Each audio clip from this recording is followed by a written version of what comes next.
Lama Sidney played a big part in me overcoming fear.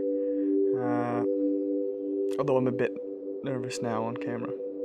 I first met him in Winnipeg, actually, a number of years ago, just after he first started teaching. So when I came to the Hermitage, Lama Sidney's small trailer was there at the front of the Hermitage. It was the first door that I knocked on, and I was really scared. And I didn't know what to expect of a Buddhist center or anything like this. He's a very kind man. I think of all of the Dharma teachers that I've met, he is probably the most generous, really, with Dharma. He's more or less open to anybody who's interested in Dharma, or in my case, just meeting a friend. He's just a person who listens and responds. You ask, he gives. He's got quite a background. I wanted to practice full time. I wasn't content to just live in Toronto and practice an hour a day and go to talks. I wanted to get enlightened as soon as possible. So I wound up in Thailand. I started doing full-time, all day, every day meditation, vipassana. After about 3 months, I was ordained as a monk. I actually find him a man of many depths.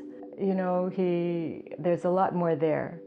After I'd been in Thailand and been a monk for about a year, we received a vague message where my first teacher seemed to be suggesting we should go to India and find a Tibetan teacher.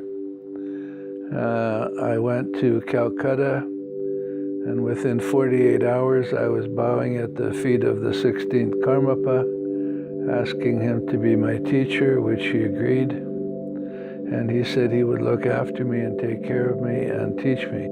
The kind of practices that go on at the Hermitage and the kind of practices that Lama Sidney does in his space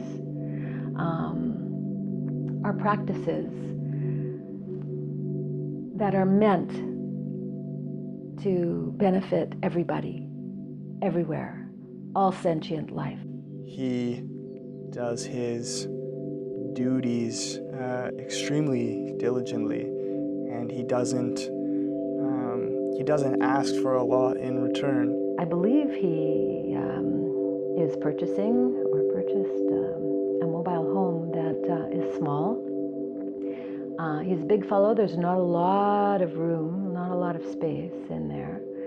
And that's okay. That doesn't bother him. The problem is it has become moldy. It saddened me to see somebody who puts in so much time and effort with other people openly and freely in what I would call, if I was being nice, very humble living quarters.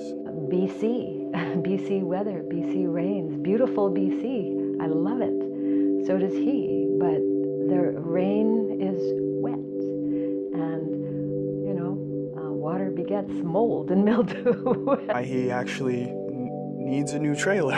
He needs a space that eventually will be able to accommodate whatever level of mobility he has and whatever aids he will be needing. There's an incredible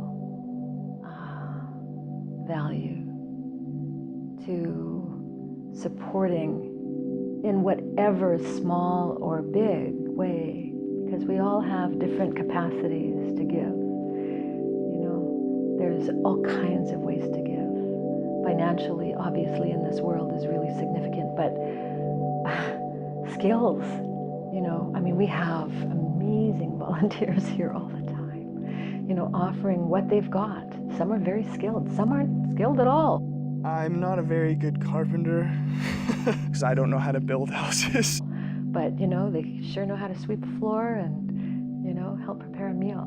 But if there's some basic things that I could do, like digging a foundation or something, I would definitely be there to help. It's like that, you know, what we're kind of wanting people, I think, to actually understand is the magnitude of the vision for this hermitage and its component parts. You know, and this cabin for Lama Sidney is one of those very significant parts. He can remain doing the work that he's doing because of the generosity of other people. As a monk, essentially, he depends, he lives on trust. He lives on faith that this universe will provide